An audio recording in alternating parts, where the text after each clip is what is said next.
নমস্কাৰ লখিমপুৰবাসী ৰাইজ মই নৱদীপ যদিহে ঘৰত অন-গ্ৰিড সোলাৰ সিস্টেম লগাম বুলি ভাবিছে তেনেহলে জানি লোৱা হোক ই কি ধৰণে কাম কৰে বা আমি ইয়াত কি কি ইলেক্ট্ৰনিক সামগ্ৰী ব্যৱহাৰ কৰিব পাৰিম অন-গ্ৰিড সোলাৰ সিস্টেম আপোনালোকৰ ঘৰলৈ অহা মেইন লাইনৰ সৈতে সংযুক্ত হৈ একেলগে কাম কৰে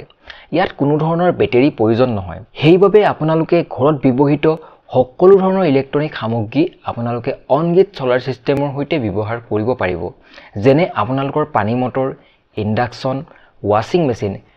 এসি আৰু অন্যান্য সকলো ধৰণৰ ইলেক্ট্ৰনিক সামগ্ৰী আপোনালোকে অন-গ্ৰিড সোলাৰ সিস্টেমৰ সৈতে ব্যৱহাৰ কৰিব পাৰিব আপোনালোকৰ ঘৰৰ সেংচন লোডটো যিমান আছে তাতকৈ 1 কিলোৱাট বহাই আপোনালোকে অন-গ্ৰিড সোলাৰ সিস্টেম ল'ব পাৰে যদিহে আপোনালোকৰ ঘৰৰ মিটাৰটো 1 কিলোৱাট বা